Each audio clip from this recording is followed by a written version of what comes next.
নমস্কার বন্ধুরা, সবাই কেমন আছেন? আপনারা যে যেখানে থাকেন সেখানে ওয়েদারই বা কেমন? আমি তো থাকি হাওড়া, তো এদিকে তো বেশ ভালোই বৃষ্টি হচ্ছে।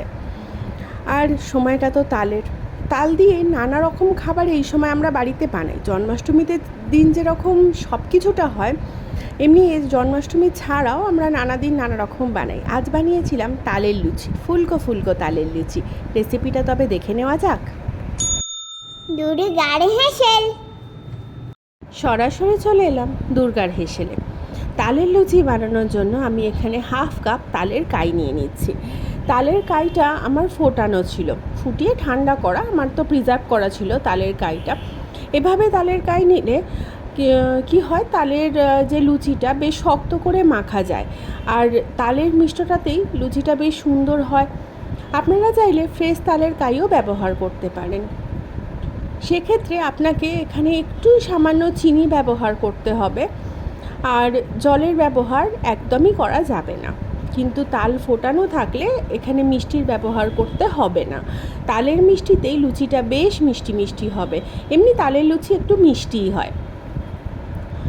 এখানে হাফ কাপ তালের পাল্প যেটা নিয়েছিলাম তার সাথে আমি 1.5 কাপ মতো ময়দা দিয়েছি, আর তাতে সামান্য একটু নুন আর খুবই সামান্য একটু তেল দিয়েছি। সব কিছুটা খুব ভালো করে একবার মিশিয়ে নেবার পর অল্প অল্প করে জল দিয়ে আমি বেশ শক্ত করে মেখে নেব। যদি আপনারা সদ্য তাল চেঁচে নিয়ে করেন তাহলে জলের ব্যবহার আর করবেন না, ওই তালটা দিয়েই মাখবেন, কারণ কাঁচা তাল থেকে জলের পরিমাণটা একটু বেশি হয়, তো অনেকটাই নরম হয়ে যেতে পারে।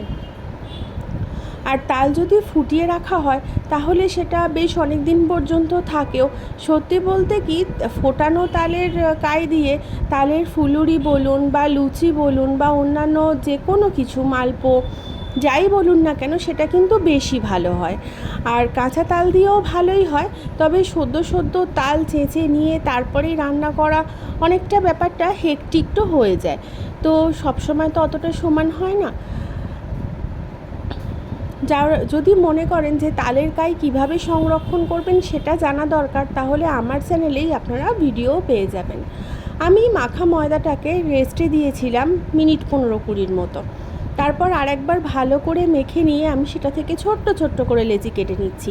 তালের লুচি কিন্তু একদমই বড় বড় করা যাবে না, ছোট্ট ছোট্ট হবে, একটু মোটা হবে, তাই ছোট্ট ছোট্ট করে সমস্ত লেচিগুলোকে কেটে নিচ্ছি। এরপর সামান্য একটু তেল নিয়ে সমস্ত লেচিগুলোতে মাখিয়ে নেব।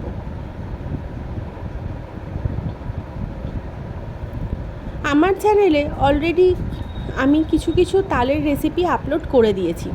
জন্মাষ্টমী আসছে সামনে, অনেকেই অনেক কিছু বানাবেন।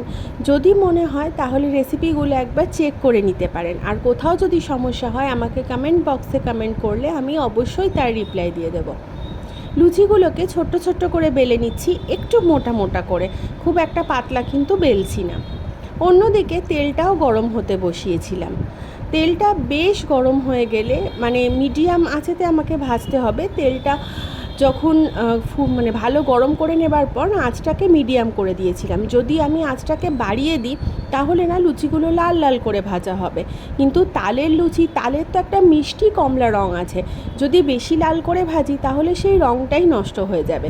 তাই সবসময় মিডিয়াম ফ্লেমে যদি তালের লুচি ভাজা হয় বেশ সুন্দর একটা কমলা রঙ কিন্তু লুচির মধ্যে থাকে।